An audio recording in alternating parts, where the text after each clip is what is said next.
सहकारी प्रकरणमा पूर्व डीआईजी छविलाल जोशी पूर्वपक्षका लागि जेल चलान। ओलीलाई प्रधानमन्त्रीबाट पदमुक्त गर्न माग गर्दै बालेनका कानूनी सल्लाहकार सर्वोच्चमा।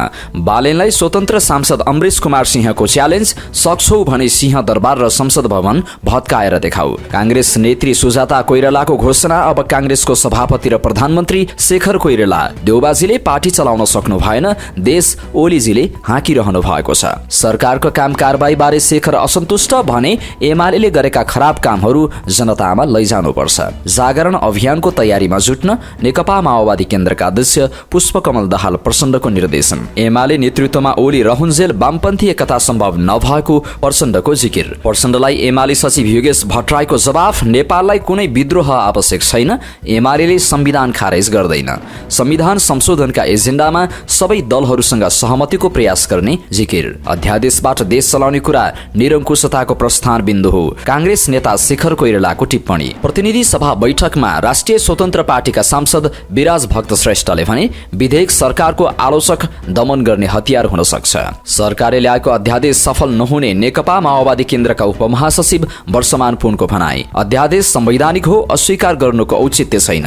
नेकपा एमालेका सांसद सोनाम गेल्जेन शर्माको टिप्पणी। अध्यादेशबारे उपेन्द्र यादवले भने बीड मात्रै तातेर हुँदैन। संचार मन्त्री पृथ्वी सुब्बा गुरुङले भने सामाजिक सञ्जाल सम्बन्धी विधेयक नियन्त्रण र बन्द गर्न ल्याइएको होइन। सामाजिक सञ्जाल सम्बन्धी विधेयक संसदबाट फिर्ता गर्नुपर्नेमा राष्ट्रिय प्रजातन्त्र पार्टी राप्रपाका प्रमुख सचेतक ज्ञान बहादुर शाहीको जोड। मिडिया काउन्सिल विधेयक राष्ट्रिय सभाबाट सर्वसम्मतिले पारित। सरकारको आलोचनामा एनपी साउद भन्छन् अध्यादेशबाट शासन चलाउने पद्धति कांग्रेसको होइन। कम्युनिस्टहरूले कांग्रेसको विचार आत्मसात गरिरहेको स्वास्थ्य मन्त्री प्रदीप पौडेलको भनाई। मन्त्री पौडेलले भने कांग्रेस महाधिवेशन 2084 पछि सार्ने अधिकार कसैलाई छैन। निर्वाचन अघि गठबन्धन गरौं भन्ने व्यक्ति अब कांग्रेसमा रहँदैन। कांग्रेस महामन्त्री गगन थापाको भनाई। प्रतिनिधि सभा बैठकमा सुन्ने समयमा कसले के भने यस सम्बन्धी पुरै जानकारी। नागरिकलाई सहज सेवा दिन थप सुधारका उपायहरू अवलम्बन गर्न जरुरी रहेको अख्तियार दुरुपयोग अनुसन्धान आयोगका प्रमुख प्रेम कुमार राईको भनाई। सुशासन र पारदर्शिता बिना लोकतन्त्रको प्रतिफल जनताको घर दैलोमा पुर्याउन असम्भव रहेको राष्ट्रपति रामचन्द्र पौडेलको भनाई। संसदमा रासोपाका प्रमुख सचेतक सन्तोष परियारको प्रश्न, प्रेम र विवाह गरेकै कारण दलितहरू उठीवास लाग्नुपर्ने? फाइल अड्काउने प्रवृत्तिले मुलुकमा भ्रष्टाचार मौलाएको मध्य प्रदेशका मुख्यमन्त्री सतीश कुमार सिंहको दावी। देशमा इमान्दारिताको खडेरी लागेको नेकपा माओवादी केन्द्रका सांसद सुरेश कुमार आले मगरको टिप्पणी। ठमेलमा प्रहरी कुट्ने अखिल नेतालाई उन्मुक्ति, बाँकीलाई पक्राउ पुर्जी। राष्ट्रिय र अन्तर्राष्ट्रिय रूपमा हुने कारोबारलाई सुरक्षित र व्यवस्थित बनाउन विधेयक ल्याइएको अर्थमन्त्री विष्णु प्रसाद पौडेलको जिकिर। निजी क्षेत्रले बनाउने सिक्लेस अन्नपूर्ण केबलकार राष्ट्रिय प्राथमिकता प्राप्त आयोजनामा समावेश। सोमबार लगातार 5औं दिन घट्यो शेयर बजार। अन्तर्राष्ट्रिय खबरमा कंगोमा तत्काल युद्ध विराम गर्न अफ्रिकी नेताहरूको आह्वान। प्यालेस्टिनीहरूलाई विस्थापित गर्ने शक्ति कसैसँग नरहेको टर्कीका राष्ट्रपति एर्दोगानको जिकिर। इजिप्टले फेब्रुअरी 27 मा प्यालेस्टिनी मुद्दामा आपतकालीन अरब शिखर सम्मेलन गर्ने। नामिबियाका संस्थापक राष्ट्रपति साम नुजोमाको 95 वर्षको उमेरमा निधन। 6 खुट्टा भएको रोबोट कुकुरको अन्टार्कटिकामा परीक्षण। खेल खबरमा आर्मीलाई हराउँदै चर्च बोइज आहा रारा पोखरा गोल्ड कपको सेमी फाइनलमा अर्जुन ट्रफीको उपाधि अत्तरियालाई। र फागुन 3 मा 7औं संस्करणको बागमती गोल्ड कप सुरु हुने। र आजको हेल्थ टिप्समा रहनेछ भिटामिन ई सप्लिमेन्टले वास्तवमै अनुहारको चमक बढाउँछ, यस सम्बन्धी विशेष जानकारी।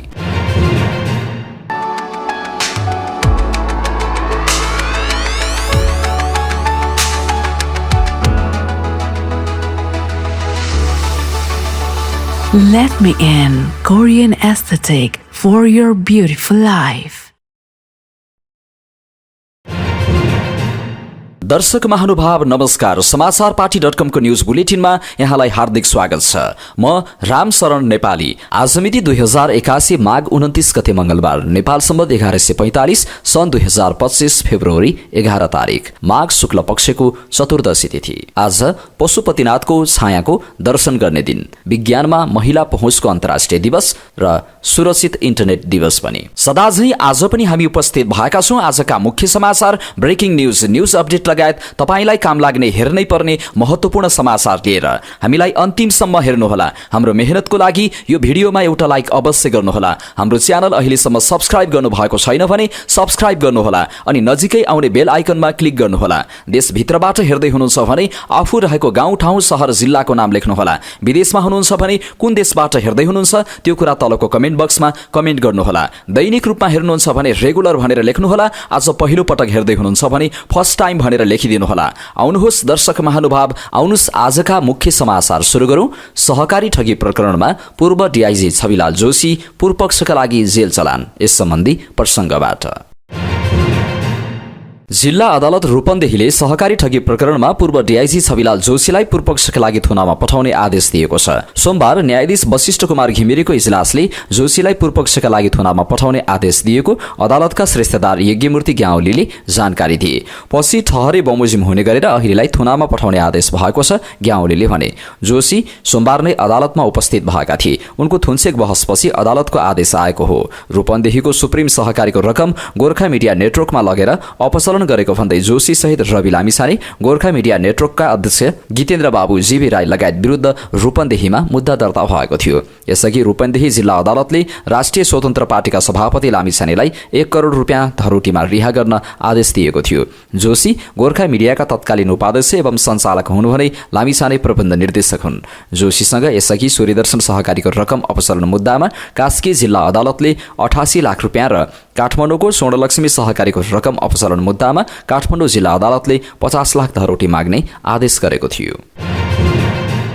गिरिबन्धु टी स्टेट प्रकरणमा सर्वोच्च अदालतको फैसलाको अवहेलना गरेको भन्दै प्रधानमन्त्री केपी शर्मा ओली विरुद्ध अवहेलना मुद्दा दायर भएको छ। सर्वोच्चको फैसला कार्यान्वयन गर्नुको साटो ओली नेतृत्वको सरकारले भूमि सम्बन्धी अध्यादेश ल्याएर सर्वोच्च अदालतको परमादेश कार्यान्वयनमा अवरोध गरेको भन्दै अधिवक्ता ओमप्रकाश अर्यालले सोमबार अवहेलना सम्बन्धी मुद्दा दर्ता गरेका हुन्। प्रधानमन्त्री ओली र भूमि व्यवस्था सहकारी तथा गरिबी निवारण मन्त्री बलराम अधिकारीलाई विपक्षी बनाइएको सर्वोच्च अदालतका प्रवक्ता सह रजिस्ट्रार अच्युत कुइकेलले जानकारी दिए। उनका अनुसार सर्वोच्च प्रशासनले उक्त रिट निवेदन दर्ता गरी फागुन 4 गतेका लागि पेशी तोकेको छ। अधिवक्ता अर्यालले सर्वोच्च अदालत संवैधानिक इजलासबाट अघिल्लो वर्ष माघ 24 मा जारी भएको परमादेशको कार्यान्वयनमा प्रधानमन्त्री ओलीले निरन्तर अवरोध सिर्जना गरेको मुद्दामा उल्लेख गरेका छन्। अदालतको अवहेलनामा संलग्न कसुरदार प्रधानमन्त्री ओलीलाई कारबाही गर्न माग गर्दै उनले फैसला कार्यान्वयन गर्नुको साटो प्रधानमन्त्री ओलीले निरन्तर अवरोध सिर्जना गरेको मुद्दामा उल्लेख गरेका छन्। अदालतको अवहेलनामा संलग्न कसुरदार प्रधानमन्त्री ओलीलाई कारबाही गर्न माग गर्दै उनले फैसला कार्यान्वयन गर्नुको साटो प्रधानमन्त्री ओलीले भूमि सम्बन्धी अध्यादेश ल्याएको दावी गरेका छन्। काठमाडौँ महानगरपालिकाका मेयर बालेन्द्र शाह बालेनका कानूनी सल्लाहकार रहेका अर्याल संवैधानिक कानून व्यवसाय मञ्चका अध्यक्ष समेत हुन्। स्वतन्त्र सांसद अमरेश कुमार सिंहले काठमाडौँ महानगरपालिकाका मेयर बालेन शाहले कबाडीमाथि डोजर चलाएर हिटलर शैली अपनाएको भन्दै हिम्मत भई शीतल निवास र सिंहदरबार भत्काएर देखाउन चुनौती दिएका छन्। सोमबारको प्रतिनिधि सभा बैठकमा सांसद सिंहले मेयर शाहलाई यस्तो चुनौती दिएका हुन्। काठमाडौँ महानगरपालिकाका मेयर बालेन शाहले हिटलरको शैलीमा हिजो माघ 27 गते 11 बजे कबाडीमाथि डोजर चलाएर मजदुरहरूलाई घाइते बनाए। उनले भने घाइते हुने मजदुरमा मुस्लिम पनि छन्, दलित पनि छन्, मधेसी पनि छन्। उनले गरिब जनतामाथि डोजर चलाउने बालेनलाई चुनौती दिँदै हिम्मत भई सिंहदरबार र शीतल निवास भत्काउन चुनौती दिए। म बालेन शाहलाई च्यालेन्ज गर्छु, हिम्मत छ भने संसद भवन भत्काएर देखाऊ, हिम्मत छ भने सिंहदरबार भत्काएर देखाऊ, हिम्मत छ भने रामशाह पथको सर्वोच्च अदालत भत्काएर देखाऊ, हिम्मत भई बालुवाटार र शीतल निवास भत्काएर देखाऊ। उनले भने काठमाडौँका मेयरको नाजीवाद शैली चल्दैन। उनले बालेनलाई च्यालेन्ज गर्दै भने हिम्मत भई संसद भवन, सिंहदरबार, सर्वोच्च अदालत, बालुवाटार र शीतल निवास भत्काएर देखाऊ। यो शैली चल्दैन। यो कानून र न्याय नभएको देश हो। त्यो मेयर कुन तानाशाह भएर निस्किएको छ। उनले गरिब मधेसी कुटेर बालेन नाजीकालीन हिटलर र मुसोलिनी बन्न खोजेको टिप्पणी गरेका छन्। नेपाली कांग्रेसकी नेत्री सुजाता कोइरालाले अहिले देश एमाले हाँकिरहेको र कांग्रेस स्याडोमा परेको बताएका छन्। गिरिजा प्रसाद कोइराला र वर्तमान राजनीति विषयक विचार गोष्ठीमा आफ्नो भनाइ राख्दै उनले अहिलेका सभापति शेरबहादुर देउबाको कुनै विचार नै नभएको र पूर्ण रूपमा असफल भएको टिप्पणी गरिन्। सुजाता गिरिजाकी पुत्री हुन्। आफू एउटा कुरा मात्रै भन्दै उनले देउबाले कांग्रेस हाँक्न नसक्ने निचोड सुनाइन्। उनले अब कांग्रेसको सभापति र प्रधानमन्त्री शेखर कोइराला हुने घोषणा गर्दै आफ्नो पूर्ण समर्थन हुने बताइन्। उनले भनिन् अहिलेका सभापति शेरबहादुर देउबाको कुनै विचार नै छैन, त्यसकारण उहाँ पूर्ण रूपमा असफल भइसक्नुभयो। अब देउबाले कांग्रेस हाँक्न सक्नुहुन्न। नेत्री कोइरालाले अब कांग्रेसको सभापति र प्रधानमन्त्री डाक्टर शेखर कोइराला हुने घोषणा गर्दै यसमा आफ्नो सहयोग रहने बताइन्। एमाले देश हाँकिरहेको र कांग्रेस स्याडोमा परेको उनको भनाइ थियो। राजनीति र प्रजातन्त्र बिग्रियो भने देश नै बिग्रने उनले बताएका छन्।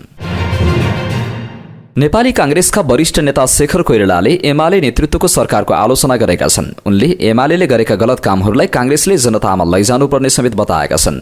एमाले कांग्रेसको प्रतिस्पर्धी पार्टी भएको नभुल्न उनले पार्टी पंक्तिलाई सुझाव पनि दिए। सोमबार आयोजित एक अन्तर्क्रिया कार्यक्रममा बोल्दै कोइरालाले एकैपटक 6वटा अध्यादेश ल्याइएको विषयमा खुलेर आलोचना गरे। कांग्रेसले यो अध्यादेश शासनलाई समर्थन गर्न नहुने उनको भनाइ छ। यसबारेमा सभापति शेरबहादुर देउबालाई भने पनि अहिले प्रधानमन्त्री केपी शर्मा ओलीलाई केही नभन्न भन्ने जवाफ दिएको बताए। दुई ठूला दल एक ठाउँमा उभिएपछि निरङ्कुशता हुन सक्छ भन्ने मान्यता विश्वमै छ। त्यो नै सबैभन्दा खतरनाक हो भन्ने लाग्छ। त्यो नहोस् भन्नका लागि मैले सभापतिजीलाई धेरै पटक भनिसकेँ, पब्लिकली पनि भनिसकेँ। सरकारमा नेपाली कांग्रेसका मन्त्रीहरू जो हुनुहुन्छ उहाँहरू सहमति हिसाबले जानुपर्छ उनले भने। उनले अघि भने हाम्रा मन्त्रीजीले त्यो कुरा बुझ्नु भएको छैन। सभापतिजीलाई पनि पटक पटक मैले कुरा गर्दा उहाँ भन्नुहुन्छ किन भन्ने, एमालेलाई ओलीजीलाई केही पनि नभन्ने, त्यसरी हुँदैन। गलत छ भने गलत भन्न सक्नुपर्छ। जुन दिन हामीले गलत कुरालाई गलत भन्न सक्दैनौँ त्यो दिन नेपाली कांग्रेस समाप्त हुन्छ। यस्तै भोलि सत्ता बाहिर हुँदा एमाले नै प्रतिस्पर्धी हुने भएकाले सरकारले गरेका गलत काम कारबाहीबारे जनतालाई कांग्रेसले जानकारी दिनुपर्ने उनको भनाइ छ। तर जो हामी अर्थात् सरकार बाहिर छौँ, भोलि हाम्रो प्रतिस्पर्धी को हुन्छ भन्दा एमाले हुन्छ भनेर सबैले भन्छौँ। सबैले यही भन्छौँ, हामी एमालेसँग प्रतिस्पर्धा गर्दैछौँ। सरकारमा पनि एमाले छ, त्यसैले एमाले र यो सरकारले गरेका गलत कामहरूलाई हामीले पब्लिकमा लैजानुपर्छ। यो गर्न सकेनौँ भने हामी कमजोर हुन्छौँ उनले भनेका छन्। नेकपा माओवादी केन्द्रका अध्यक्ष पुष्पकमल दाहाल प्रचण्डले तराई मधेस जागरण अभियानको तयारीमा जुट्न मधेस प्रदेशका नेताहरूलाई निर्देशन दिएका छन्। माओवादी केन्द्र मधेस प्रदेशमा कार्यरत केन्द्रीय तहका सदस्यहरूसँग सोमबार महोत्तरीमा भएको बैठकमा प्रचण्डले पार्टीलाई जनतासँग जोड्ने गरी अभियानको तयारीमा लाग्न निर्देशन दिएका हुन्। 12 फागुनदेखि सुरु हुने अभियान सफल हुँदा मधेसमा राम्रो जनाधार बन्ने भन्दै उनले झापाबाट सुरु गरेर कञ्चनपुरमा हुलाकी मार्ग केन्द्रित अभियान सकेपछि पहाड र हिमाली क्षेत्रलाई केन्द्रित गरेर मध्य पहाडी लोकमार्ग केन्द्रित पूर्व पश्चिम जागरण अभियान सञ्चालन गरिने जानकारी दिए। तीनवटै अभियान सकिएपछि काठमाडौँमा देशभरिको पहिचान झल्कने गरी भव्य प्रदर्शन र सभाको आयोजना गरिने पनि उनले बताए। उनले अभियानपछि केन्द्रीय समिति बैठक बस्ने र महाधिवेशनको तयारीमा लाग्ने बताए। अब सबै नेतृत्व चुनावबाटै आउने भन्दै उनले सबैलाई कार्यकर्ता र जनतासँग जोडिएर काम गर्न पनि निर्देशन दिएका छन्। प्रचण्डले प्रधानमन्त्री केपी शर्मा ओली एमालेको नेतृत्वमा रहन्जेलसम्म वामपन्थी एकता सम्भव नरहेको पनि बताए। अहिले देशको स्थिति सहज रूपमा अघि बढ्न नसकेको बताउँदै अध्यादेश राष्ट्रिय सभामा बहुमत पुर्याउन नसक्दा अघि बढ्न नसकेको बताए।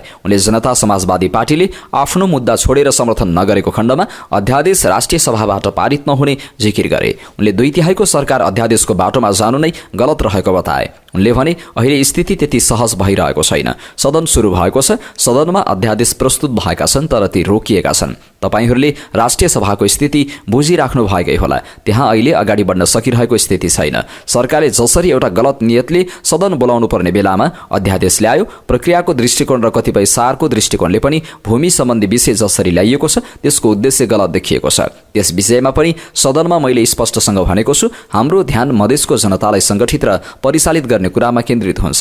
सरकारले आफूसँग 2/3 छ भन्ने गरेको छ। 2/3 भएको सरकारले अध्यादेशको बाटो जानु हुँदैन थियो। 2/3 हुँदाहुँदै पनि यो सरकार कति कमजोर छ भन्ने कुरालाई प्रमाणित गरेको छ। अहिले प्रस्तुत गरिसकेपछि त्यो रोक्नुपर्ने बाध्यता के हो भने 2/3 उनीहरूसँग छैन भन्ने देखिन्छ।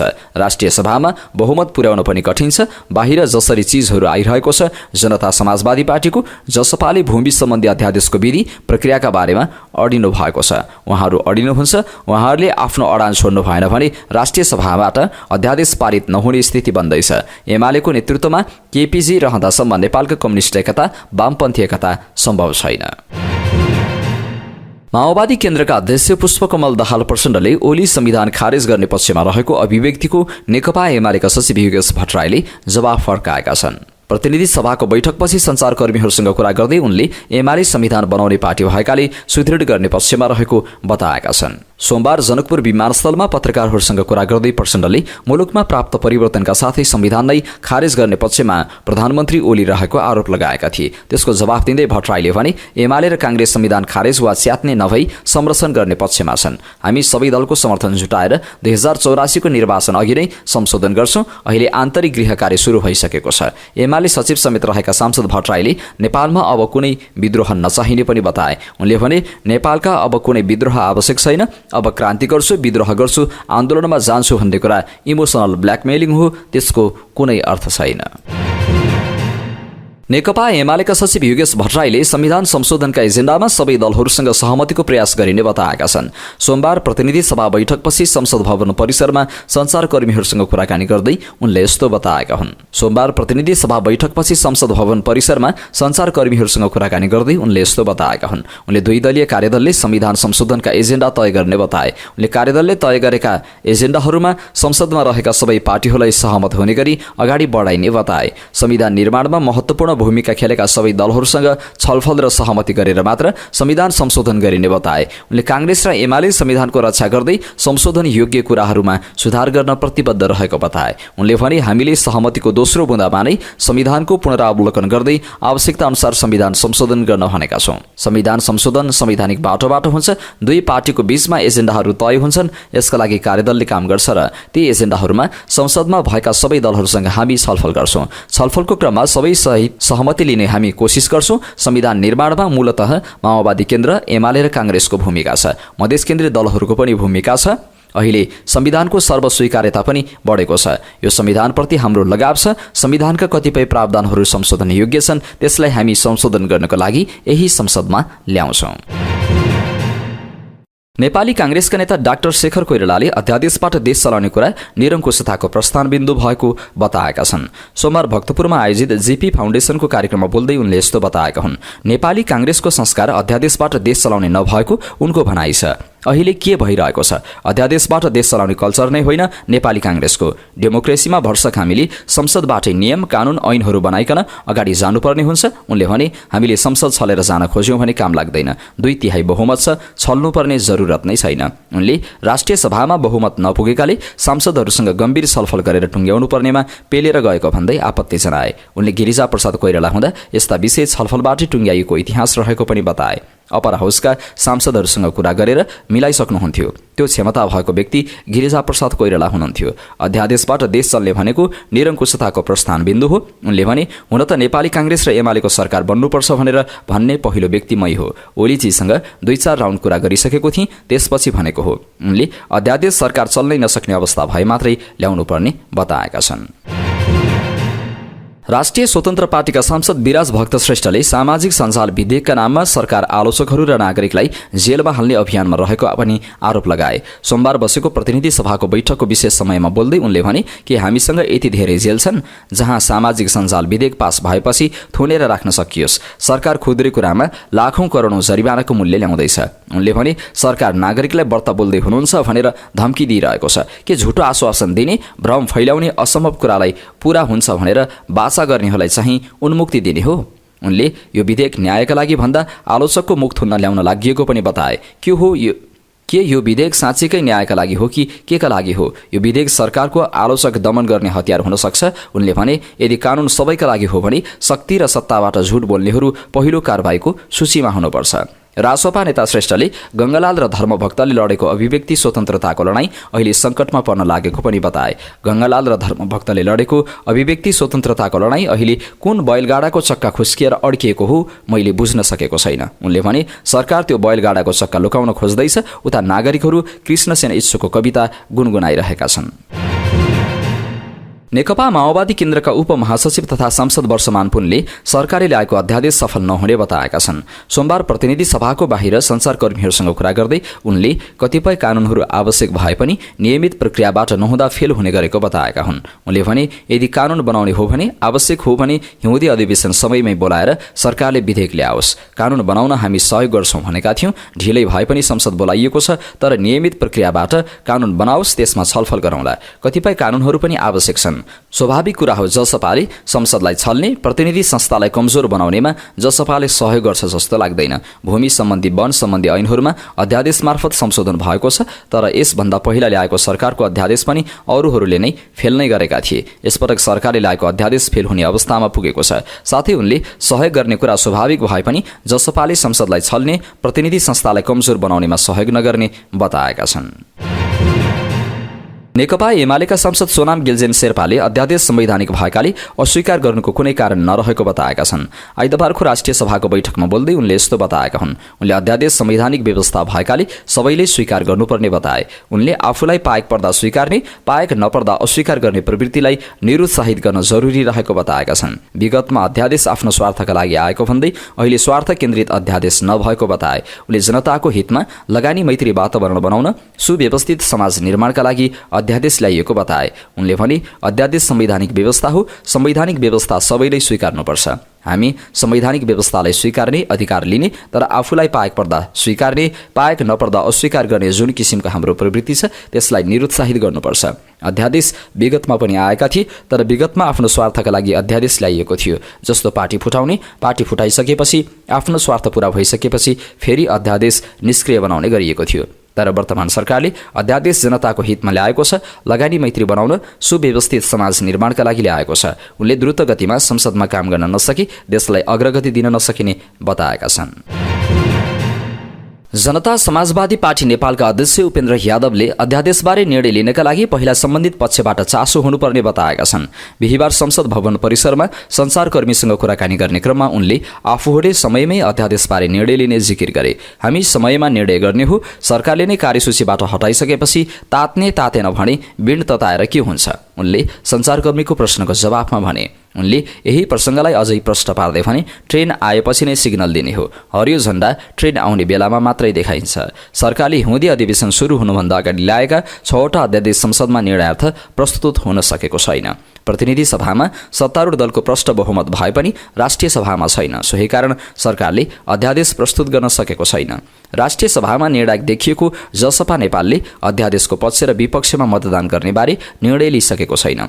जसपा नेपालले अध्यादेशबारे धारणा बनाउनका लागि विज्ञसँग छलफल पनि गरेको थियो। फरक प्रसङ्गमा यादवले अहिलेको सरकार अरूको पार्टी फुटाउन लागेको प्रति आपत्ति जनाए। मुलुक आर्थिक रूपले दलदलमा फँसेको छ, मिडिया नियन्त्रणको विधेयक आउँदैछ, अन्तर्राष्ट्रिय शक्तिले पत्याउन छाडे, शिक्षा स्वास्थ्य धराशयी भयो। उनले भने युवा पिँढीले अब यो मुलुकमा कुनै भविष्य छैन भनेर लाइन लागिसके। यसको समाधानमा दिमाग लगाए हुने नि, अर्काको पार्टी फुटाउन किन लाग्ने। सञ्चार तथा सूचना प्रविधि मन्त्री पृथ्वी सुब्बा गुरुङले सामाजिक सञ्जाल सम्बन्धी विधेयक नियन्त्रण र बन्द गर्न नभई नियमन गर्न ल्याइएको बताएका छन्। संसद भवन परिसरमा सोमबार सञ्चारकर्मीहरूसँग कुरा गर्दै उनले यस्तो बताएका हुन्। उनले विधेयकमा कतै बन्द गर्ने भनेर लेखिएको छ र भन्दै प्रश्न गरे। उनले विधेयकमा नियमन गर्ने कुरा लेखिएको बताए। उनले भने सामाजिक सञ्जाल सम्बन्धी विधेयकमा बन्द गर्ने कुरो गरिएको छैन, नियमन गर्ने कुरा गरिएको छ। नियमन गर्न विधेयक ल्याएको हो, बन्द गर्न नियन्त्रण गर्न ल्याएको होइन। संसदबाट पास हुन्छ। विधेयक संसदबाट पारित हुने भएकाले निर्णय संसदले नै गर्ने बताएका छन्। राष्ट्रिय प्रजातन्त्र पार्टी राप्रपाका प्रमुख सचेतक ज्ञान बहादुर शाहीले सामाजिक सञ्जाल सम्बन्धी विधेयक संसदबाट हुबहु फिर्ता गरिनुपर्ने बताएका छन्। सोमबार प्रतिनिधि सभा बैठकपछि संसद भवन परिसरमा सञ्चारकर्मीहरूसँग कुराकानी गर्दै उनले यस्तो बताएका हुन्। उनले सरकारले जनताको बोल्न पाउने अधिकार कुण्ठित गर्न नपाउने बताए। उनले सरकारले जबरजस्ती गर्न खोजे सडक र सदन दुवै ठाउँबाट विरोध गर्ने चेतावनी दिए।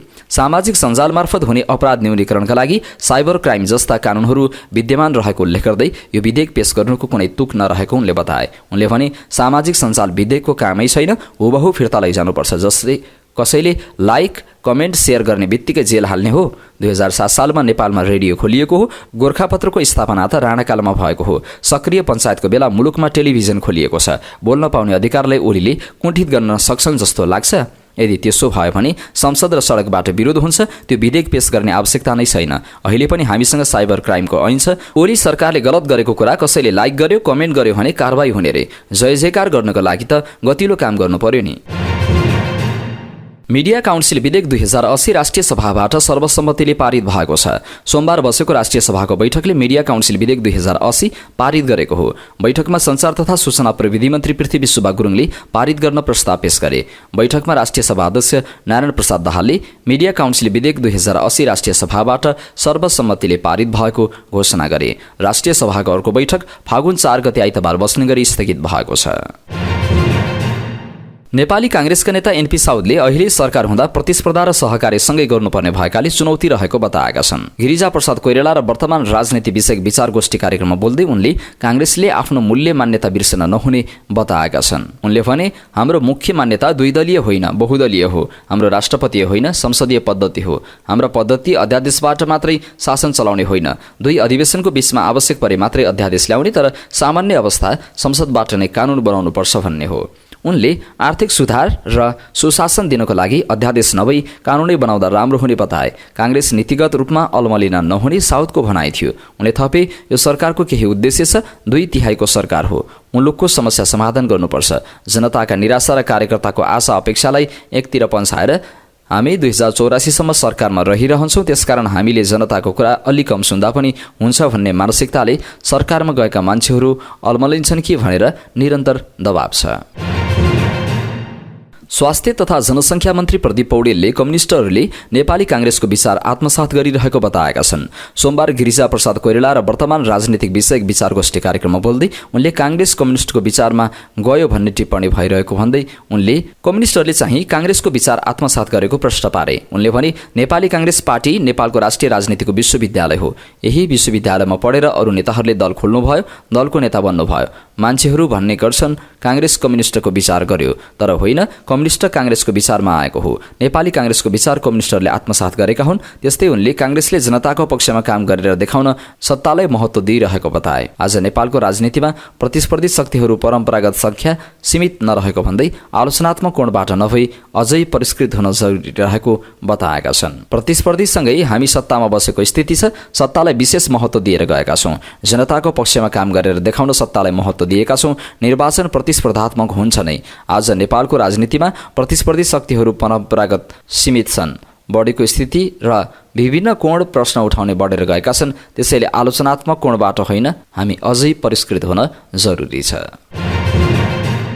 स्वास्थ्य तथा जनसङ्ख्या मन्त्री प्रदीप पौडेलले कम्युनिस्टहरूले नेपाली कांग्रेसको विचार आत्मसात गरिरहेको बताएका छन्। सोमबार गिरिजा प्रसाद कोइराला र वर्तमान राजनीति विषयक विचार गोष्ठी कार्यक्रममा बोल्दै उनले कांग्रेस कम्युनिस्टको विचारमा गयो भन्ने टिप्पणी भइरहेको भन्दै उनले कम्युनिस्टहरूले चाहिँ कांग्रेसको विचार आत्मसात गरेको प्रश्न पारे। उनले भने, नेपाली कांग्रेस पार्टी नेपालको राष्ट्रिय राजनीतिको विश्वविद्यालय हो। यही विश्वविद्यालयमा पढेर अरू नेताहरूले दल खोल्नुभयो, दलको नेता बन्नुभयो। मान्छेहरू भन्ने गर्छन् कांग्रेस कम्युनिस्टको विचारमा गयो, तर होइन, कम्युनिस्ट कांग्रेसको विचारमा आएको हो। नेपाली कांग्रेसको विचार कम्युनिस्टहरूले आत्मसात गरेका हुन्। त्यस्तै उनले कांग्रेसले जनताको पक्षमा काम गरेर देखाउन सत्तालाई महत्त्व दिइरहेको बताए। आज नेपालको राजनीतिमा प्रतिस्पर्धी शक्तिहरू परम्परागत संख्यामा सीमित नरहेको भन्दै आलोचनात्मक कोणबाट नभई अझै परिष्कृत हुन जरुरी रहेको बताएका छन्। प्रतिस्पर्धीसँगै हामी सत्तामा बसेको स्थिति छ। सत्तालाई विशेष महत्त्व दिएर गएका हौँ। जनताको पक्षमा काम गरेर देखाउन सत्तालाई महत्त्व दिएका छौँ। निर्वाचन प्रतिस्पर्धात्मक हुन्छ नै, तर आज नेपालको राजनीतिमा प्रतिस्पर्धी शक्तिहरू परम्परागत संख्यामा सीमित छैनन्। बढेको स्थिति छ। विभिन्न कोण प्रश्न उठाउने बढेर गएका छन्। त्यसैले आलोचनात्मक कोणबाट होइन, हामी अझै परिष्कृत हुन जरुरी छ।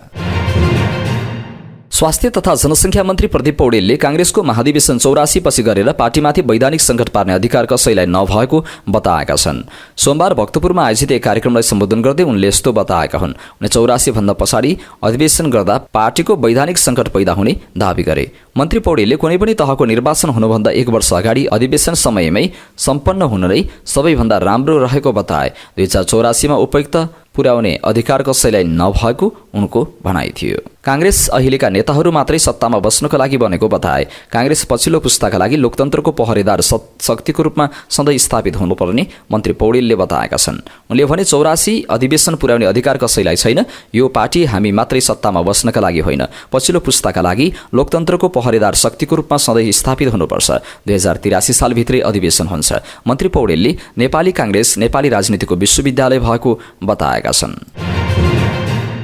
नेपाली कांग्रेसका महामन्त्री गगन कुमार थापाले निर्वाचन अगाडि गठबन्धन गरौं भन्ने व्यक्ति अब कांग्रेस नरहने बताएका छन्। सोमबार चितवनमा आयोजित एक कार्यक्रमलाई सम्बोधन गर्दै उनले 2084 सम्म राम्रो काम गरेर जनतामाझ जान सक्नुपर्ने बताए। उनले 84 को चुनावमा अब नेपाली कांग्रेसको देशभरको निर्वाचन क्षेत्रमा कसैले पनि अर्का पार्टीको चुनाव चिन्हमा मत हाली भन्ने कुराको आँट गर्न नसक्ने बताए। महामन्त्री थापाले निर्वाचनको बेलामा कांग्रेसको विरुद्धमा जो पनि जोसँग पनि मिल्न सक्ने भन्दै संगठन बलियो बनाउनु पर्ने बताए। उनले राष्ट्रिय स्वतन्त्र पार्टीप्रति लक्षित गर्दै हावा हुण्डरी आउने जाने भएकाले कोही पनि नडराउन आग्रह गरे। प्रतिनिधि सभामा प्रतिपक्षी दलका सांसदहरूले बहुमतका आधारमा संसदीय अभ्यास र प्रक्रिया मिच्ने काम भएको आरोप लगाएका छन्।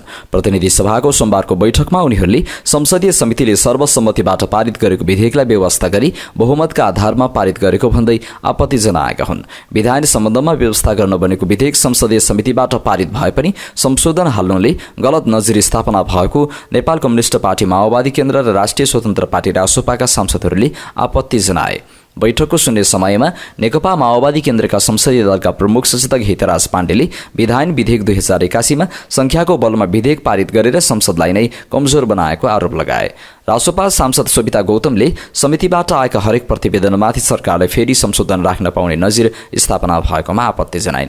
विधायन सम्बन्धमा व्यवस्था गरिएको विधेयक यो सदनबाट पारित गर्दै गर्दा कानून समितिले विस्तृत रूपमा छलफल गरी कानून मन्त्रीकै उपस्थितिमा छलफल गर्दै सर्वसम्मतिमा पारित गरेको प्रतिवेदनमाथि सरकारले संशोधन प्रस्ताव गर्यो उनले भनिन्। शून्य समयमा सांसदहरूले सडक निर्माणमा भइरहेको ढिलाइ, सडक सुरक्षा, कृषकको समस्या, जलवायु परिवर्तनको प्रभाव, सुरक्षा व्यवस्था, तटबन्धको व्यवस्था र सामाजिक सञ्जालमा महिलामाथिको हिंसा लगायतका विषयमा सरकारको ध्यानाकर्षण गराए। सांसद बिना लामाले जनताको समस्या सरकारले नसुनेको गुनासो गरिन्। सांसद वीर बहादुर बलायरले सुदूरपश्चिम प्रदेशको राजधानी किन नतोकिएको भन्दै सरकारसँग जवाफ माग गरे। सांसद विराज भक्त श्रेष्ठले सामाजिक सञ्जाल सम्बन्धी विधेयकप्रति असन्तुष्टि व्यक्त गरे। सांसद शक्ति बहादुर बस्नेतले भूकम्प प्रभावितलाई अस्थायी बसोबासका लागि तत्काल रकम भुक्तानी गर्न सरकारसँग माग गरे। सांसद शान्ति विकले नेपाल प्रहरी विधि विज्ञान प्रयोगशालाको क्षमता अभिवृद्धि गर्न सरकारको ध्यानाकर्षण गराइन्। सांसद शिशिर खनालले कुवेतमा घरेलु कामदारका रूपमा कार्यरत महिलाले भोग्नु परेका समस्याप्रति सरकारको ध्यानाकर्षण गराए। सांसद शेरबहादुर कुँवरले पशुपति क्षेत्र विकास कोषको सरसफाई कर्मचारीलाई बिना कारण कामबाट निकालिएको भन्दै उनीहरूलाई पुनर्बहाली गर्न माग गरे। सांसद सौभाग्य औलीले बर्दियाको कृष्णसार संरक्षण क्षेत्रमा रहेको सुखमवासी बस्तीलाई समयमै स्थानान्तरण गर्न सरकारको ध्यानाकर्षण गराइन्। सांसद सरस्वती बजिमयले मध्य पहाडी लोकमार्ग अन्तर्गतको सेखुवा सखेवा सडक निर्माणका लागि समेत सुनिश्चितताको माग गरिन्। सांसद सरस्वती सुब्बाले नयाँ गुठी ऐनको आवश्यकता उल्याउँदै विधेयक ल्याउन माग गरिन्। सांसद सराज अहमद फारूकीले कपिलवस्तु क्षेत्र नम्बर 3 मा नदी कटानको समस्याप्रति सरकारको ध्यानाकर्षण गराए। सांसद सरिता प्रसाईले झापामा हात्ती आतंक नियन्त्रण गर्न सरकारसँग माग गरिन्। सांसद सरिता भूषालले हुलाकी मार्ग निर्माण समयमै सम्पन्न गर्न आग्रह गरिन्।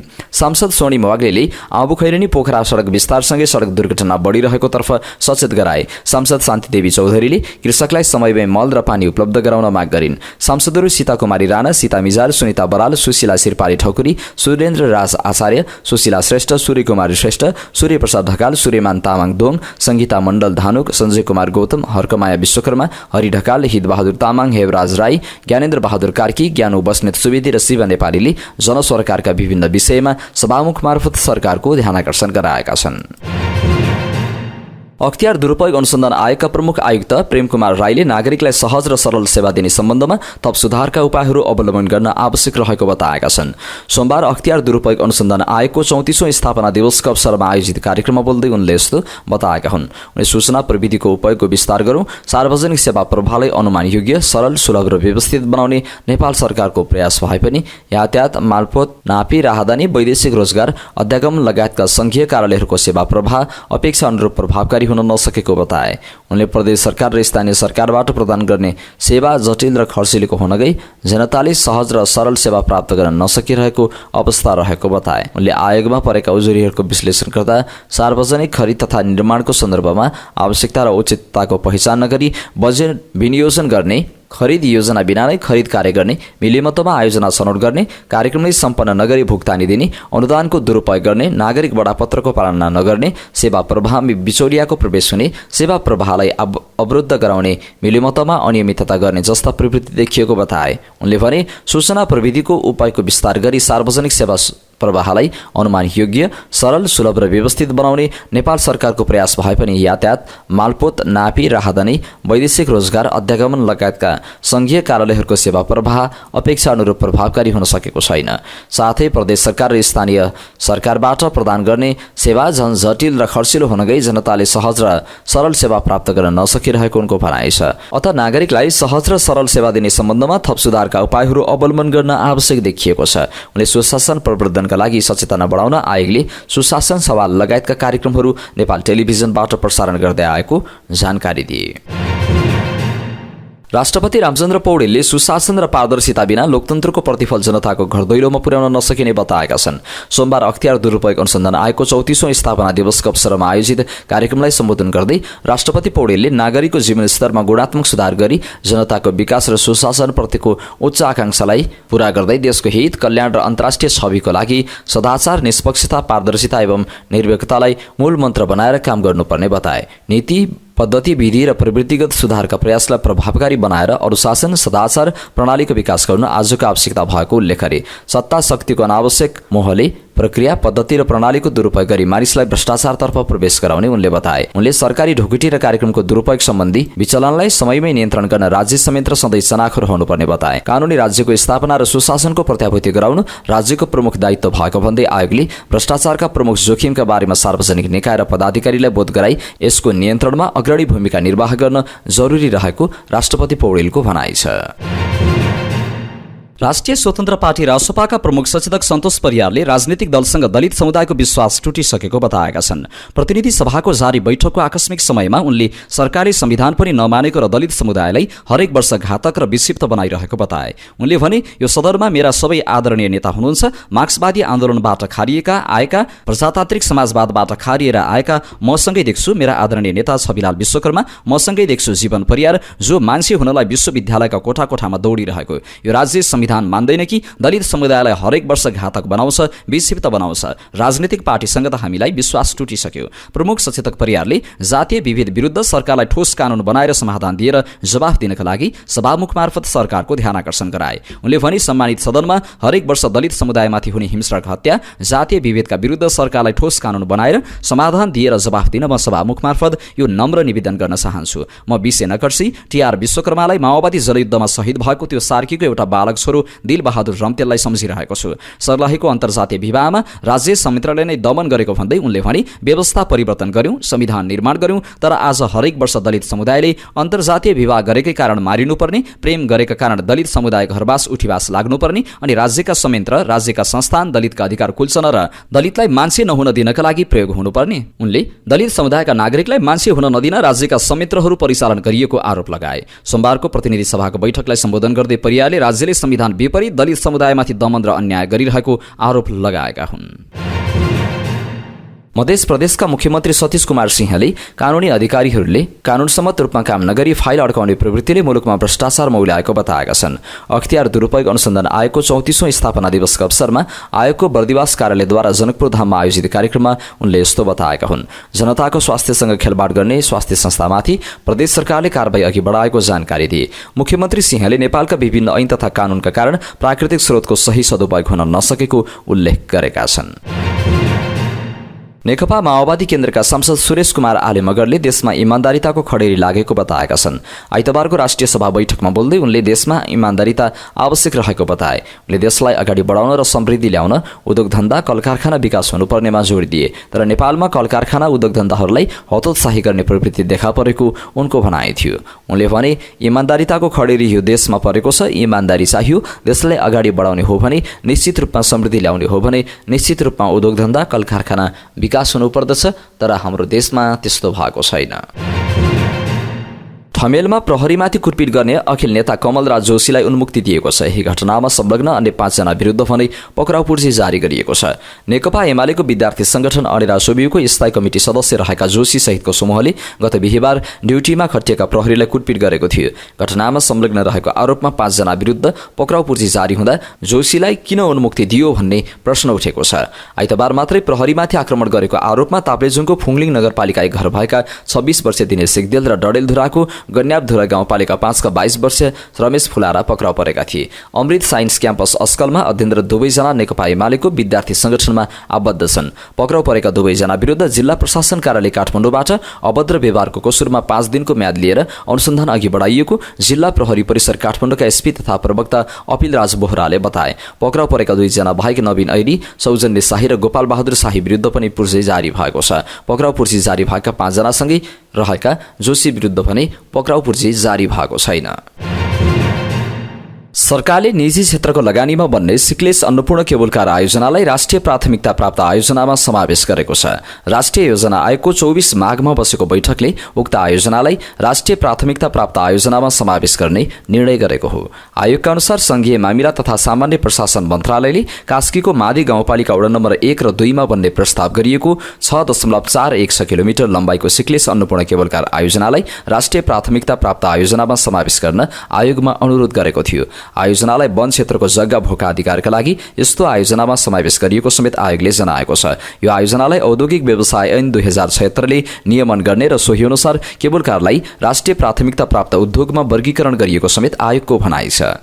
सिक्लेस अन्नपूर्ण केबल कार प्रणालीले सिक्लेसमा केबल कार बनाउँदैछ। केबल कारको तल्लो स्टेसन कास्की मादी गाउँपालिका 1 र माथिल्लो स्टेसन सोही गाउँपालिका 2 मा रहने भएको छ। सिक्लेस गुरुङ जातिको बाहुल्यता रहेको पर्यटकीय गाउँ हो। यहाँ झण्डै 7 अर्ब लागतमा केबल कार बनाउने योजना छ। वातावरणीय प्रभाव अध्ययन प्रतिवेदन अनुसार यो आयोजनामा झण्डै 3801 रुख र पोल काट्नुपर्छ।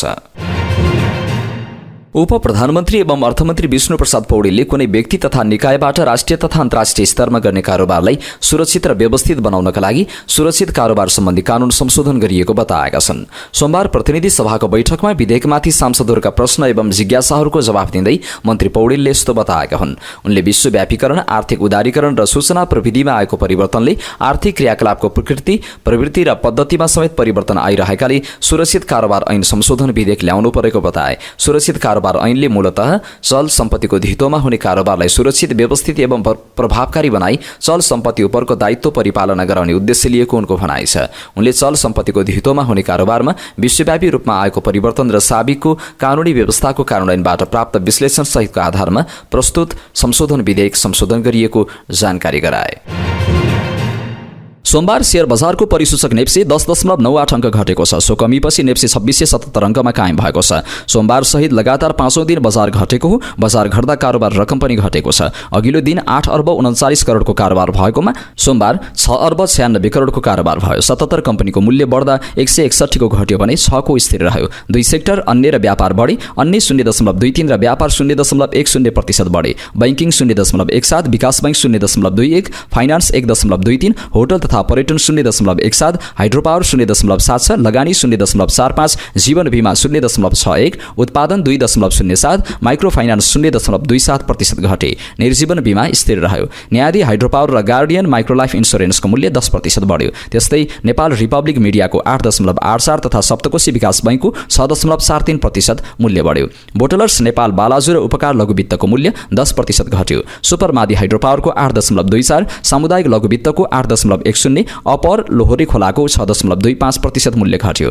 कारोबार रकमका आधारमा Nepal Republic media, CSDC, Saptakoshi विकास बैंक, NRN इन्फ्रास्ट्रक्चर र नेपाल पुनर्बीमा कम्पनी क्रमशः अगाडि रहे। अब अन्तर्राष्ट्रिय खबर। अफ्रिकी नेताहरूले पूर्वी लोकतान्त्रिक गणतन्त्र कङ्गोमा तत्कालीन युद्ध विरामको लागि आह्वान गरेका छन्। चलिरहेको द्वन्द्वको स्थायी समाधान खोज्न आफ्नो पूर्ण समर्थन गरेका छन्। क्षेत्रीय नेताहरूले कङ्गोमा तत्कालीन युद्ध विराम र आपूर्ति लाइनहरूको पुनर्स्थापनाको लागि आह्वान गरे। मार्च 23 आन्दोलन उत्तरी किबु प्रान्तको राजधानी र एक प्रमुख क्षेत्रीय केन्द्र गोमामा आफ्नो तथाकथित प्रशासन स्थापना गरेपछि दक्षिण किबु प्रान्तको राजधानी बुकाबुतर्फ अगाडि बढिरहेको बताइएको छ। परिस्थितिको जरुरतलाई बुझ्दै शिखर सम्मेलनमा सहभागी नेताहरूले रक्षा बलका प्रमुखहरूलाई तत्काल र बिना शर्त युद्ध लागू गर्न प्राविधिक उपायहरू तय गर्न 5 दिनभित्र भेट्न निर्देशन दिएका छन्। नेताहरूले मानवीय आपूर्ति लाइनहरू पुनर्स्थापित गर्न ट्राफिक मार्गहरू पुनः खोल्न आग्रह गरेका छन्। टर्कीका राष्ट्रपति रेसेप तय्यप एर्दोगानले प्यालेस्टाइनीहरूलाई उनीहरूको मातृभूमिबाट विस्थापित गर्ने शक्ति कसैसँग नरहेको बताएका छन्। एर्दोगानले 3 राष्ट्रको एसिया भ्रमणको लागि प्रस्थान गर्नुअघि इस्तानबुल अतातुर्क विमानस्थलमा पत्रकार सम्मेलनमा यस्तो टिप्पणी गरेका हुन्। गाजावासीहरूलाई उनीहरूको प्राचीन र अनन्त मातृभूमिबाट निष्कासन गर्ने शक्ति कसैसँग नरहेको उनको भनाइ थियो। गाजा, पश्चिम किनार र पूर्वी जेरुसलेम सबै प्यालेस्टाइनीहरूको भएको बताए। ट्रम्प र नेतन्याहु दुवैको टिप्पणीले क्षेत्रीय र अन्तर्राष्ट्रिय आक्रोश निम्ति आएको छ। धेरै देशहरूले प्यालेस्टाइनीहरूलाई आफ्नो मातृभूमिबाट विस्थापित गर्ने कुरा समझौतालाई अस्वीकार गर्ने र दुई राज्य समाधानको लागि समर्थन गर्ने आवाज उठाएका छन्। इजिप्टले फेब्रुअरी 27मा प्यालेस्टिनी मुद्दामा आपतकालीन अरब शिखर सम्मेलन आयोजना गर्ने भएको छ। इजिप्टको विदेश मन्त्रालयले प्यालेस्टिनी मुद्दा र गाजापट्टि सम्बन्धी पछिल्लो घटनाक्रमलाई सम्बोधन गर्न कायरोले फेब्रुअरी 27मा आपतकालीन अरब शिखर सम्मेलन आयोजना गर्ने घोषणा गरेको हो। इजिप्टले प्यालेस्टाइन लगायत अरब राष्ट्रहरूसँग उच्चस्तरीय परामर्श गरेपछि र अरब लीग एएल शिखर सम्मेलनको वर्तमान अध्यक्ष बहराइन र एएल सचिवालयसँग समन्वय गरेपछि शिखर सम्मेलन आयोजना गर्ने निर्णय गरिएको विज्ञप्तिमा उल्लेख छ। अमेरिकी राष्ट्रपति डोनाल्ड ट्रम्पले गाजाबाट प्यालेस्टिनीहरूलाई इजिप्ट र जोर्डन लगायत छिमेकी देशहरूमा स्थानान्तरण गर्ने सुझाव दिएको विवादास्पद टिप्पणीपछि यो घोषणा गरिएको हो। यो प्रस्तावलाई क्षेत्रीय र अन्तर्राष्ट्रिय रूपमा व्यापक रूपमा अस्वीकार गरिएको छ। मंगलबार इजरायली प्रधानमन्त्री बेन्जामिन नेतन्याहुसँग वाशिङटनमा संयुक्त पत्रकार सम्मेलनको क्रममा ट्रम्पले संयुक्त राज्य अमेरिकाले गाजाको नियन्त्रण लिने र प्यालेस्टिनी बासिन्दाहरूलाई स्थानान्तरण गरेपछि यसको पुनर्विकास गर्ने योजना बनाएको बताएका छन्। नामिबियाका संस्थापक राष्ट्रपति साम नुजोमाको 95 वर्षको उमेरमा निधन भएको देशका राष्ट्रपति नाङ्गोलो बुम्बाले आइतबार घोषणा गरेका छन्। बुम्बाले संस्थापक राष्ट्रपतिलाई विगत 3 हप्तादेखि स्वास्थ्य समस्याका कारण उपचार र अवलोकनको लागि राजधानी विन्डहोकमा अस्पतालमा भर्ना गरिएको थियो। मे 12, 1929मा उत्तर पश्चिमी नामिबियाको ओमु साती क्षेत्रको एटुन्डा गाउँमा जन्मिएका नुजोमाले 1990 देखि 2005 सम्म देशको पहिलो राष्ट्रपतिको रूपमा सेवा गरेका थिए। सामाजिक सञ्जालमा नुजोमाको परिवारप्रति समवेदना व्यक्त गर्दै मुम्बाले संस्थापक राष्ट्रपतिको सम्मानमा आफ्नो सरकारले राष्ट्रिय शोक र अन्त्येष्टिको व्यवस्थाको घोषणा गर्ने बताएका छन्। चीनले विकास गरेको 6वटा खुट्टा भएको रोबोट कुकुरको हालै अन्टार्कटिकामा पूर्ण परीक्षण गरिएको छ। सांघाई जियोटोङ युनिभर्सिटी र लेनोभो समूहले संयुक्त रूपमा विकास गरेको 6 खुट्टा भएको रोबोट कुकुरको परीक्षण गरिएको हो। आइस एडप्टिभ जुत्ता लगाएको रोबोटले 100 किलोग्रामसम्म तौल भएका वस्तु बोकेर हिउँ परेको सतहमा सहज रूपमा हिँड्न सक्छ। रोबोटका विकासकर्ताहरूका अनुसार यसले -40 डिग्री सेल्सियससम्मको तापक्रममा लगातार 2 घण्टासम्म काम गर्न सक्छ। यस्ता रोबोटहरू उपकरणहरू निरीक्षण गर्न, खिया र तेल चुहावटको निगरानी गर्न प्रयोग हुने गरेका छन्। अब पालो खेल खबरको। राज भुसालको निर्णायक गोलमा चर्च बोइज युनाइटेड क्लब पोखरामा जारी आहारा गोल्ड कपको सेमी फाइनलमा प्रवेश गरेको छ। पोखरा रंगशालामा सोमबार भएको तेस्रो क्वार्टर फाइनलमा साबिक विजेता आर्मीलाई 1-0 गोल अन्तरले हराउँदै चर्च बोइजले अन्तिम 4मा स्थान पक्का गरेको हो। खेलको अन्तिम मिनेटमा नवीन लामाको कर्नरमा भुसालले हेडर गोल गर्दै टोलीलाई सेमी फाइनलको यात्रा तय गराए। आर्मी प्रतियोगिताबाट बाहिरिएसँगै प्रतियोगिताबाट बाहिरिने चौथो टोली बनेको छ। यसअघि उपाधि विजेता आयोजक सहारा क्लब, सङ्कटा क्लब र एपीएफ फुटबल क्लब प्रतियोगिताबाट सकेका छन्। चर्च बोइजले अब फाइनल प्रवेशका लागि नेपाल पुलिस क्लबसँग खेल्नेछ। पुलिस क्लबले ब्रिगेड बोइज युकेलाई हराउँदै फाइनलमा स्थान बनाएको थियो। त्यसअघि पहिलो हाफको 5औं मिनेटमा चर्च बोइजका नवीन लामाको फ्रीकिक मिलन राईको हेडर क्रसबार माथिबाट आकाशियो। 21औं मिनेटमा आर्मीका दिनेश हेम्जनको हेडर पनि आकाशियो। 23औं मिनेटमा चर्च बोइजका नवीन लामाको फ्रीकिक मिलनको हेडर पहिलो बारको नजिकबाट बाहिरिँदा अग्रता बनाउने मौका गुमायो। 26औं मिनेटमा नवीनको फ्रीकिक अबायोमी फाकुनलेको हेडर आकाशियो। प्रतियोगिताको अन्तिम क्वार्टर फाइनलमा आज थन्डरबोल्ट नर्थ युनाइटेड सिक्किमले उज्बेकिस्तानको ब्ल्याक बुल्स एफसी विरुद्ध खेल्नेछ। कैलालीको धनगढीमा भएको अर्जुन ट्रफी राष्ट्रिय क्रिकेट प्रतियोगिताको उपाधि सिवाइसी अत्तरियाले जितेको छ। धनगढीको फाप्ला मैदानमा सोमबार भएको फाइनल खेलमा फ्रेन्ड्स क्लब डडेलधुरालाई 34 रनले पराजित गर्दै अत्तरियाले उपाधि जितेको हो। उपाधिसँगै अत्तरियाले नगद 10 लाख रुपियाँसहित ट्रफी प्राप्त गरेको छ। डडेलधुराले नगद 5 लाखमा चित्त बुझाएको छ। सिवाइसी अत्तरियाले धनगढी प्रिमियर लिग 3 को पनि विजेता हो। फाइनलमा अत्तरियाले दिएको 119 रनको लक्ष्य पछ्याएको डडेलधुरा 18 ओभरमा 84 रनमा समेटियो। डडेलधुराका लागि गजेन्द्र बोहराले 24, कुशल फुर्तिलले 20 र अशोक धामीले 11 रन बनाए। डडेलधुराका लागि अन्य ब्याटरले दोहोरो अङ्कमा रन बनाउन सकेनन्। अत्तरियाका साहब आलम र दिपेश कणेलले 3-3 विकेट लिए। कमल गुप्ता र विवेक यादवले 2-2 विकेट लिए। त्यसअघि टस जितेर ब्याटिङ गरेको अत्तरियाले 20 ओभरमा 9 विकेटको क्षतिमा 118 रन बनाएको थियो। अत्तरियाका लागि रसिद खानले 31 रन बनाए। यस्तै सन्तोष कार्की र शङ्कर राणाले समान 20-20, सन्दीप छेत्रीले 12, विवेक यादवले 11 र भीम सार्कीले 10 रन बनाए। डडेलधुराका लागि अभिषेक गौतमले 4 विकेट लिए। त्यस्तै अजय चौहान र कुशल फुर्तिलले 1-1 विकेट लिए। अत्तरियाका 3 खेलाडी रनआउट भएका थिए। अत्तरिया प्रतियोगिताभर अपराजित रहँदै च्याम्पियन बनेको हो। प्रतियोगिताको सर्वोत्कृष्ट खेलाडी नगद 1 लाख प्रदान गरिनेछ। उत्कृष्ट ब्याट्सम्यान, उत्कृष्ट बलर र उदयमान खेलाडीले जनै 50-50 हजार प्रदान गरिने आयोजक गो ड्रिमर्सले जनाएको छ। 7औं संस्करणको बागमती गोल्ड कप राष्ट्रिय फुटबल प्रतियोगिता फागुन 3 गते सुरु हुने भएको छ। सोमबार पत्रकार सम्मेलन गर्दै बागमती गाउँपालिका खेलकुद विकास समितिले फागुन 1 गतेदेखि गर्ने भनिएको प्रतियोगिता फागुन 3 गतेदेखि 12 गतेसम्म गर्न लागि जानकारी दिएको हो। ए डिभिजनका 7 मोफसलका 3 टिमको सहभागिता रहेको प्रतियोगिता बागमती गाउँपालिका 4 झुरझुरे स्थित शहीद स्मृति रङ्गशालामा हुने समितिका अध्यक्ष रहर सिंह थिङले जानकारी दिए। यसअघिका संस्करण जनता मावि फापरबारीमा हुँदै आएको थियो। उपाधि विजेताले 10 लाख र उपविजेताले 5 लाख प्राप्त गर्नेछन्। प्रतियोगिताको सर्वोत्कृष्ट खेलाडीलाई 1,01,000 तथा विधागत उत्कृष्ट खेलाडीलाई जनाही 25,000, प्रत्येक खेलको म्यान अफ द म्याचलाई 10,000 रुपियाँ सहित ट्रफी प्रदान गरिने आयोजकले जनाएको छ। अब पालो आजको हेल्थ टिप्सको। आजको हेल्थ टिप्समा हामीले भिटामिन ई सप्लिमेन्टले वास्तवमै अनुहारको चमक बढाउँछ त, यस विषयमा जानकारी लिएर उपस्थित भएका छौँ। अनुहारको चमक त्यसै बढ्दैन, त्यसका लागि छालालाई पोषण चाहिन्छ। पोषण प्राप्त खानपानबाट हुन सक्छ। खानपानमा पनि छालालाई पोषण दिने भनेको त्यसमा पाइने भिटामिनले हो। भिटामिन हामी खानेकुराबाट प्राप्त गर्छौँ। कतिपय भिटामिन शरीरले आफै पनि बनाउँछ। हामीले दिनहुँ भिटामिनयुक्त खानेकुरा सन्तुलित रूपमा खाएमा छाला स्वस्थ रहन्छ, त्यसबाट निखार पनि आउँछ। Vitamin A, B complex, C, D र भिटामिन ई को सेवनले छाला सफा, स्वस्थ र चम्किलो हुन्छ। यीमध्ये सबैभन्दा महत्त्वपूर्ण भूमिका खेल्ने भिटामिन ई पनि एक हो। कतिपयले त अनुहारको चमक बढाउन भिटामिन ए को सप्लिमेन्ट पनि लिने गर्छन्। यस्तोमा प्रश्न उठ्छ, यस्ता सप्लिमेन्टले वास्तवमै अनुहारमा चमक बढाउँछ?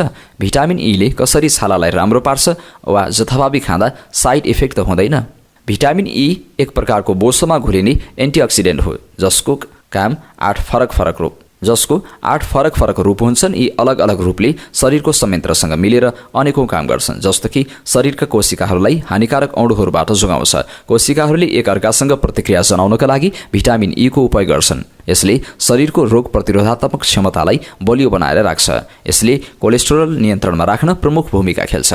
भिटामिन एले छालाको आर्द्रता कायम राख्ने, छालाको पुनर्निर्माण गर्ने, आर्द्रता कायम राख्ने, घाउ निको पार्ने र उमेरका कारणले आउने चाउरीपन हटाउन र शरीरलाई एलर्जीबाट बचाइराख्न पनि मद्दत गर्छ। यसले समयभन्दा अगावै बुढो हुने तथा सूर्यको हानिकारक अल्ट्राभायोलेट किरणहरूबाट बचाउँछ। यो भिटामिन शरीरले आफै बनाउँदैन, यो खानेकुराहरूबाट मात्रै शरीरले ग्रहण गर्छ। पालुङ्गो, बन्दा, ब्रोकाउली, चम्सुर लगायतका सागसब्जीमा भिटामिन ई पाइन्छ। साथै बदाम, ओखर, सूर्यमुखीको बिउ, आलस, घिउ, जैतुन तेल, सूर्यमुखी तेल, नरिवल तेल, किवी, आँप, मेवा र एभोकाडो लगायतका फलफुलमा पनि पाइन्छ। साल्मन, सिपी, झिङ्गे माछा लगायतका समुद्री खानेकुरामा भिटामिन ई बढी पाइन्छ। भिटामिन ईमा हुने एन्टिअक्सिडेन्ट गुणले छालाको बुढ्यौली प्रक्रिया ढिलो गराउन मद्दत गर्छ। एन्टिअक्सिडेन्टले छालालाई क्षति पार्ने हानिकारक परावैजनी किरणहरू सजिलै पस्नबाट रोक्छ। धुलो, धुवाँ र अन्य प्रदूषणजन्य तत्त्वको सम्पर्कबाट सक्दो बचाउँछ। त्यस्तै यसले छालाको कोषहरूको निर्माणमा भूमिका खेल्छ। शरीरले निकाल्ने प्राकृतिक तेलको सन्तुलन कायम राख्छ, जसले छाला सुक्खा हुन दिँदैन। छालालाई हाइड्रेट गरी अनुहार तथा शरीरको छाला चम्किलो बनाउँछ। यसमा हुने अर्को गुण भनेको यसमा एन्टी इन्फ्लामेटरी गुण हुन्छ, जसले चोटपटक लागेमा वा कुनै कारणले शरीरको कुनै पनि अङ्ग सुन्निएमा काम गर्छ। घाउ भर्ने र निको पार्ने काम पनि गर्छ। छालाको दाग, डन्डीफोरका दाग हटाउन भिटामिन ई उपयोगी हुन्छ। केही अध्ययनहरूले छालामा आउने समस्या कम गर्ने, सेतो दुबीको मात्रा घटाउने, छालाको क्यान्सरबाट बचाउने गरेको देखाउँछ। कतिपयले अनुहारको चमक बढाउन भन्दै भिटामिन ई को सप्लिमेन्ट पनि लिने गरेको पाइन्छ। वास्तवमै भिटामिन ई को सप्लिमेन्टले अनुहारमा चमक ल्याउँछ? भिटामिन ई को सप्लिमेन्ट लिँदैमा मात्र अनुहार चम्किलो हुने ग्यारेन्टी हुँदैन। सन्तुलित आहार, पर्याप्त पानी सेवन, राम्रो सुत्ने बानी, सनस्क्रिनको प्रयोग र स्वस्थ जीवनशैली अपनाउनु नै छालालाई चम्किलो बनाउनका लागि उत्तम उपाय हो। यद्यपि यसमा हुने गुणले छालाको चमक भने ल्याउन सघाउँछ। सन्तुलित खानेकुराबाट पर्याप्त मात्रामा भिटामिन ई प्राप्त गर्न सकिन्छ। त्यस्तै आजभोलि मोइस्चराइजर र सनस्क्रिनमा पनि भिटामिन ई मिसिएको हुन्छ। यसले पनि छालालाई सुरक्षा पनि दिन्छ, छालाको चमक पनि बढाउँछ। यस्तोमा सबैलाई भिटामिन ई को जरुरी हुँदैन, तर केही अवस्थामा चिकित्सकले सप्लिमेन्टको सिफारिस गर्न सक्छन्। जस्तो अत्याधिक घाममा बस्ने व्यक्ति जसको छाला घामले डढेको छ, त्यस्तै प्रतिरोधात्मक क्षमता कमजोर भएका व्यक्तिका लागि पनि भिटामिन ई को सप्लिमेन्ट दिन सकिन्छ। परिवारमा क्यान्सरका बिरामीको इतिहास, छालामा दाग, एलर्जी र बिमिरा आइरहने, सनस्क्रिन लगाउन सम्भव नहुने र प्रदूषण र घाममा बढी काम गर्ने व्यक्ति र भिटामिन ई को कमी भएकाले सिफारिसमा लगाउन सक्छन्। यसले उनीहरूको छालालाई क्षति हुनबाट बचाउँछ। सप्लिमेन्टले छालाको सन्तुलन मिलाउन सके पक्कै पनि छालामा चमक आउँछ। यो भिटामिन ई मात्र होइन, हरेकको सप्लिमेन्ट लिनुअघि चिकित्सकको सिफारिस लिनैपर्छ। जहाँसम्म छालाको चमक र स्वस्थ राख्न भिटामिन ए को सप्लिमेन्ट लिने कुरा छ, अन्य सप्लिमेन्ट जस्तो कति मात्रा खाने, कति समयसम्म खाने, कति खाएमा निको गर्छ भन्ने ठोस कुरा मापदण्डमा अहिलेसम्म उल्लेख भइसकेका छैनन्। यसबारे अझै अध्ययन अनुसन्धान हुन बाँकी छ। त्यसैले मनलाग्दी अरूले खाँदै आएको देखेकै भरमा अनावश्यक भिटामिन ई को सप्लिमेन्ट खानु हुँदैन। कहिलेकाहीँ जथाभावी लगाउँदा शरीरलाई आवश्यकभन्दा बढी मात्रामा भिटामिन ई लिँदा रक्तस्राव वा अन्य साइड इफेक्टको जोखिम हुन सक्छ। साइड इफेक्ट: छालामा रातो रगत जस्तो देखा पर्नु, श्वास फेर्न कठिन हुनु, छाती दुख्नु, टाउको दुख्नु वा रिङ्गटा लाग्नु, पसिना आउनु, थकान हुनु। यी उल्लेखित साइड इफेक्ट सबैमा देखिन्छ भन्ने हुँदैन, तर सप्लिमेन्ट लिँदा यस्तो अनुभव भएमा तुरुन्त चिकित्सकलाई सम्पर्क गर्नुपर्छ। कस्तो अवस्थामा यो सप्लिमेन्ट लिनु हुँदैन? दीर्घ कलेजो रोग वा मृगौला सम्बन्धी समस्या भएका व्यक्ति, रगत पातलो बनाउने औषधिहरू खाइरहेको अवस्थामा पनि खान मिल्दैन, गर्भवती वा स्तनपान गराइरहेका महिलाले बिना सल्लाह सप्लिमेन्ट लिनु हानिकारक हुन सक्छ, रक्तस्राव र रक्तस्राव सम्बन्धी समस्या भएका र शल्यक्रिया अगाडि र पछाडि 2 हप्ता भिटामिन ई सप्लिमेन्ट लिनु हुँदैन। यो थियो आजको हेल्थ टिप्स अन्तर्गत भिटामिन ई सप्लिमेन्टले वास्तवमै अनुहारको चमक बढाउँछ, यस विषयमा विशेष जानकारी। हवस् त दर्शक महानुभाव, आजका मुख्य समाचार अहिलेलाई यति नै। हामीले प्रस्तुत गरेका यी समाचारप्रति तपाईको धारणा के छ त्यो कुरा तलको कमेन्ट बक्समा कमेन्ट गर्नुहोला। हाम्रो मेहनतको लागि यो भिडियोमा एउटा सानो लाइक अवश्य गर्नुहोला। देशभित्रबाट हेर्दै हुनुहुन्छ भने आफू रहेको गाउँ ठाउँ सहर जिल्लाको नाम लेख्नुहोला। विदेशमा हुनुहुन्छ भने कुन देशबाट हेर्दै हुनुहुन्छ त्यो कुरा तलको कमेन्ट बक्समा कमेन्ट गर्नुहोला। दैनिक रूपमा हेर्नुहुन्छ भने रेगुलर भनेर लेख्नुहोला। आज पहिलो पटक हेर्दै हुनुहुन्छ भने फर्स्ट टाइम भनेर लेखिदिनुहोला। हाम्रो च्यानल अहिलेसम्म सब्स्क्राइब गर्नु भएको छैन भने सब्स्क्राइब गर्नुहोला अनि नजिकै आउने बेल आइकनमा क्लिक गर्नुहोला। समाचारपाटी.com को न्यूज बुलेटिन नेपाली समयअनुसार आज साँझ 6 बजे लिएर फेरि हामी उपस्थित हुनेछौं। पल पलको न्यूज अपडेटको लागि समाचारपाटी.com हेर्दै गर्नुहोस्। नमस्कार।